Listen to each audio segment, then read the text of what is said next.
how did the Holy Trinity statue come about? Who contacted you, and were you excited to do it? I was excited. I was contacted. It was a couple of years back now, because it's been going quite a while.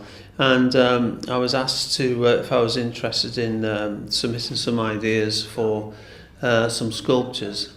And then I went down to meet them, and they were talking about the Holy Trinity, which is to me, I thought, that sounds a bit religious to me, but no, but I'm not really that familiar with all the things in football, because I'm basically, I've always tried to sort of stay slightly independent of it all, so I'm not really aligned to any particular football team.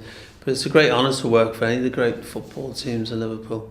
But so I went down there, and we were kind of, there was no sort of set idea that left to me first of all. But I picked up on that famous picture where they're all trotting along on the pitch. And but they didn't know exactly what they wanted themselves, so I used that as a template really to work off.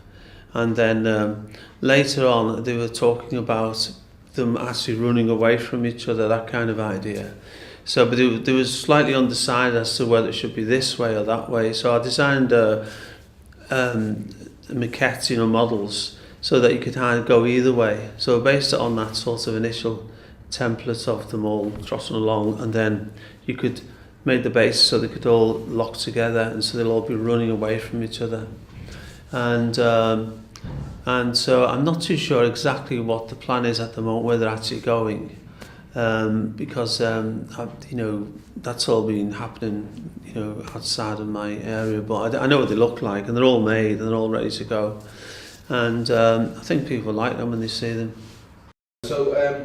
So obviously only one of the Holy Trinity being alive at the minute in Colin Harvey. Yes. Did you meet with Colin Harvey? I did, yes. Yeah. He came to see them being made, and he was interested. Really nice man, and he was delighted, that he was having a statue made, and he was talking about. It was quite nice. He was talking about how much he admired Alan Ball. He said he was the greatest footballer he'd ever met.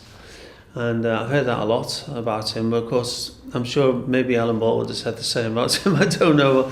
But he's very very gracious, and Howard Kendall, of course, is a great, Howard Kendall and Colin Harvey are both managers as well, and so they're really talented footballers. But the thing that fascinates me about them, not being a big football supporter or anything, but is they seem to be the very essence of teamwork.